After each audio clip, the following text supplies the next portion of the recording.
Elizabeth had always been a dreamer. Growing up in the small coastal town of Seabrook, she spent countless hours gazing out at the vast ocean, imagining the adventures that lay beyond the horizon.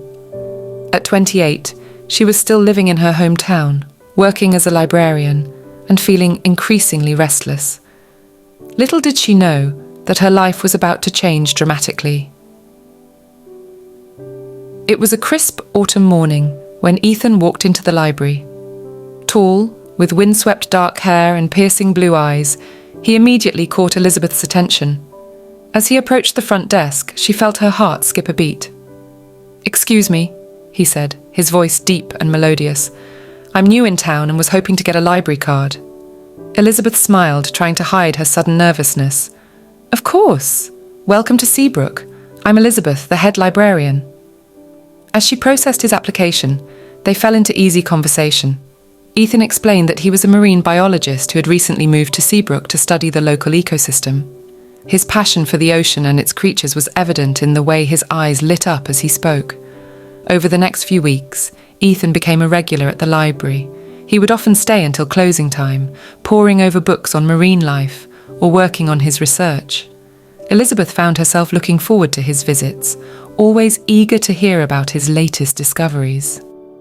One evening, as she was locking up, Ethan approached her with an invitation. "Elizabeth, I was wondering if you'd like to join me for a beach walk tomorrow morning. I'm planning to do some tide pool exploration, and I thought you might enjoy it." Elizabeth hesitated for a moment. She had always been cautious about getting close to people, preferring the safety of her books and imagination. But something about Ethan made her want to take a chance. "I'd love to," she replied, surprising herself with her enthusiasm. The next morning, they met at sunrise on the deserted beach. The sky was painted in hues of pink and gold, reflecting off the calm water. As they walked along the shore, Ethan pointed out various shells and explained their origins. Elizabeth was fascinated by his knowledge and found herself hanging on his every word. When they reached the tide pools, Ethan's excitement was contagious. He carefully lifted small creatures from the water, explaining their unique adaptations and behaviours. Elizabeth marvelled at the tiny ecosystems contained within each pool, feeling as though she was seeing her familiar beach through new eyes. As the morning wore on, they found themselves sitting on a large rock, watching the waves crash against the shore. Ethan turned to Elizabeth, his expression serious. "You know, I've met a lot of people in my travels, but there's something special about you, Elizabeth. You have this quiet curiosity about the world that I find incredibly attractive." Elizabeth felt her cheeks flush. "I've always dreamed of adventure," she admitted, "but I've never had the courage to leave Seabrook. Sometimes I feel like I'm just watching life pass me by." Ethan reached out and took her hand. "Maybe it's time to start living those dreams," he said softly. In that moment, with the taste of salt on her lips and the warmth of Ethan's hand in hers, Elizabeth felt something shift inside her. It was as if a door she had kept tightly closed for years had suddenly been thrown open, letting in a rush of possibilities. Over the next few months, Elizabeth and Ethan's relationship blossomed. He introduced her to the wonders of the ocean, taking her on boat trips to observe whales and dolphins. She, in turn, shared her love of literature, reading him passages from her favourite books as they sat on the beach watching the sunset. As winter approached, Ethan received an offer to join a research expedition in the South Pacific. It was an incredible opportunity, but it would mean leaving Seabrook for 6 months. When he told Elizabeth, he could see the conflict in her eyes. "Come with me," he said impulsively. "You've always wanted adventure, and this could be your chance." Elizabeth was stunned. Leave Seabrook? Leave her job, her family, everything she'd ever known? The idea was both terrifying and exhilarating. I don't know, Ethan. It's such a big decision."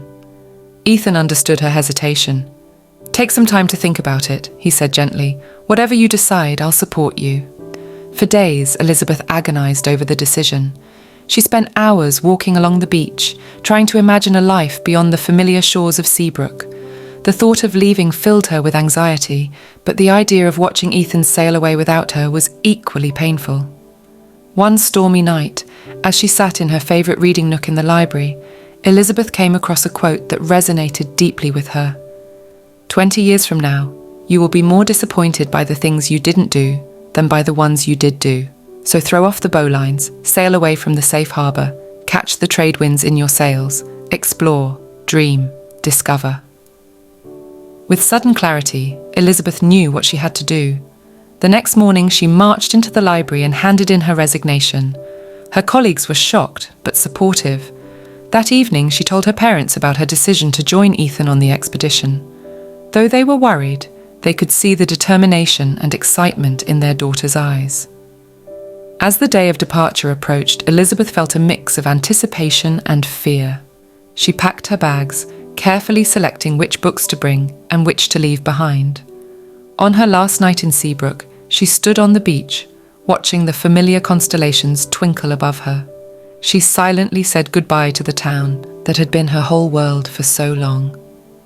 The journey to the South Pacific was an adventure in itself. Elizabeth marvelled at the vastness of the ocean, the ever-changing colours of the sky, and the flying fish that skimmed across the waves. Ethan was by her side, pointing out marine life and teaching her about navigation. When they finally reached their destination, a remote island surrounded by pristine coral reefs, Elizabeth was awestruck. The water was clearer than anything she had ever seen, teeming with colourful fish and other sea creatures. Their home for the next 6 months was a small research station perched on the edge of the island, with views that took her breath away.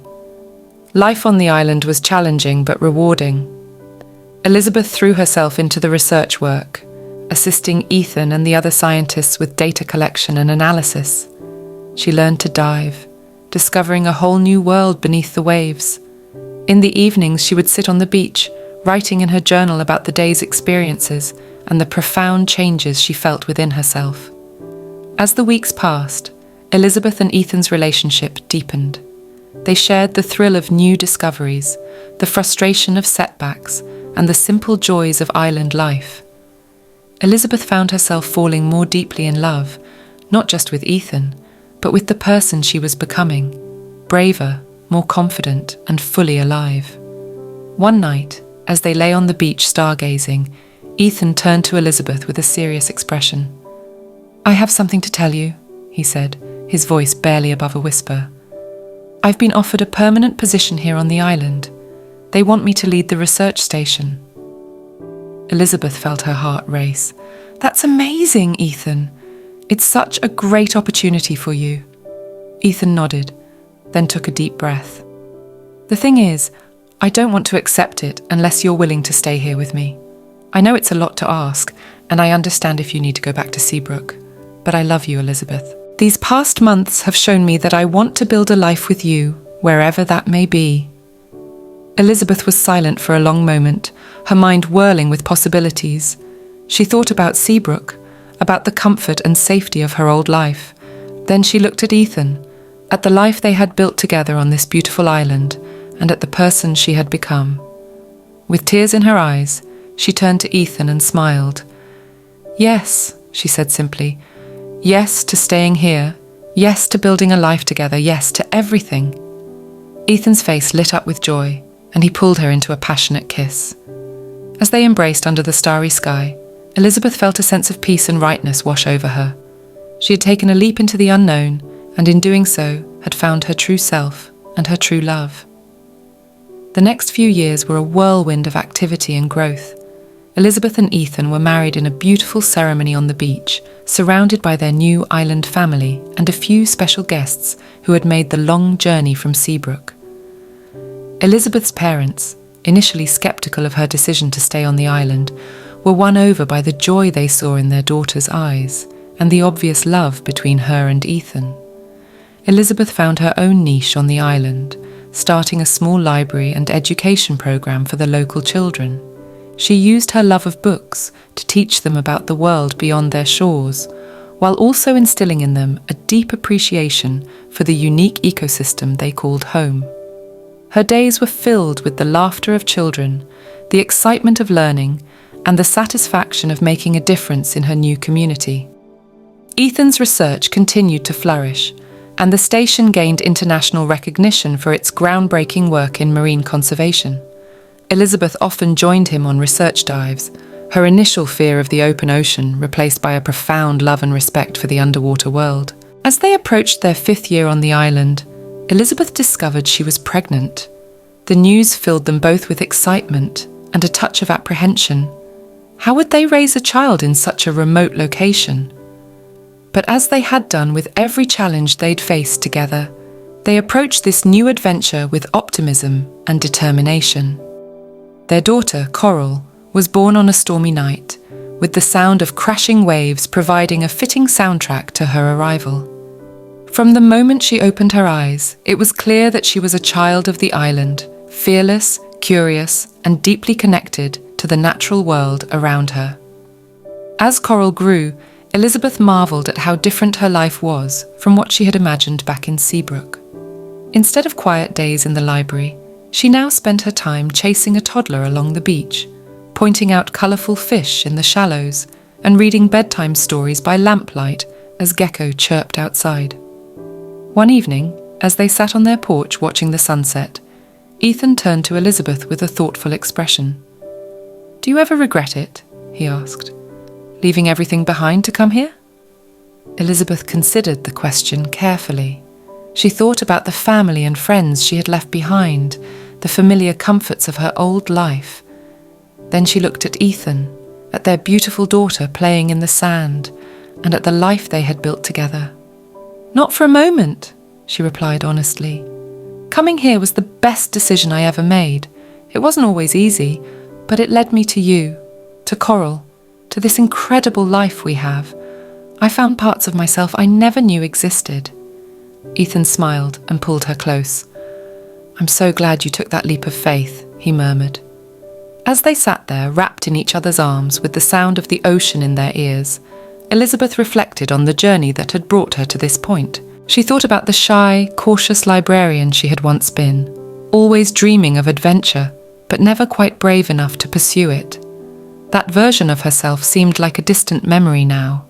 The island had changed her in ways she could never have anticipated. She had learned to embrace uncertainty, to find joy in the simple things, and to see the world through new eyes. Her love for Ethan had deepened and matured, weathering storms both literal and metaphorical. Together, they had created a life filled with purpose, passion, and endless discovery. As the years passed, Elizabeth and Ethan watched Coral grow into a confident, compassionate young woman with a deep love for the ocean and a burning curiosity about the world beyond their island. When she announced her intention to study marine biology at a university overseas, Elizabeth felt a bittersweet pang of recognition. Her daughter was about to embark on her own great adventure, just as she had done all those years ago. The night before Coral's departure, the three of them sat on the beach, reminiscing about the past and dreaming about the future. As the stars came out, twinkling brightly in the clear island sky, Elizabeth felt a profound sense of gratitude wash over her. She turned to Ethan, her eyes shining with love and contentment. "You know," she said softly, "when I was young, I used to think that love was about grand gestures and fairy tale endings. But being here with you, raising Coral, building this life together, it's shown me that real love is in the everyday moments. It's in the way you still look at me like I'm the most fascinating creature you've ever seen. It's in the quiet nights and the busy days, the laughter and the tears, the challenges we've faced and overcome together." Ethan squeezed her hand, his eyes reflecting the same depth of emotion. "You're right," he agreed. "What we have, what we've built here, it's more than I ever dreamed was possible. You took a chance on me, on this life, and I fall in love with you all over again every single day." As they sat there, the warm tropical breeze caressing their skin and the rhythmic sound of the waves providing a soothing backdrop, Elizabeth realised that her life had become the greatest love story she could have ever imagined. It wasn't always perfect, and there had been moments of doubt and difficulty along the way, but the journey had been more rewarding than she could have ever anticipated. She thought about the young woman she had been, standing on the shores of Seabrook and dreaming of adventure. If only that version of herself could see her now, surrounded by love, fulfilled by purpose, and at peace with her place in the world. The library in Seabrook had been her safe haven, but this island had become her true home. As the night deepened, and Coral drifted off to sleep with her head on Elizabeth's lap, Elizabeth and Ethan sat in comfortable silence, their hands intertwined. They watched the moon rise over the ocean, its silvery light dancing on the waves. In that moment, Elizabeth felt a sense of completion, of having found exactly where she was meant to be. She knew that tomorrow would bring new challenges. Saying goodbye to Coral would be difficult, and adjusting to life without her constant presence would take time. But Elizabeth also knew that she and Ethan would face whatever came next together, just as they always had. As they finally rose to head back to their house, Elizabeth paused for a moment, taking in the beauty of the night. She sent a silent thank you to the universe for guiding her to this place, to this life, to this love. Then, hand in hand with Ethan, she walked towards home, ready for whatever adventures the future might hold. Their story was far from over. In fact, Elizabeth realized, it was constantly evolving, each day bringing new opportunities for growth, for love, for discovery. And she couldn't wait to see what the next chapter would bring.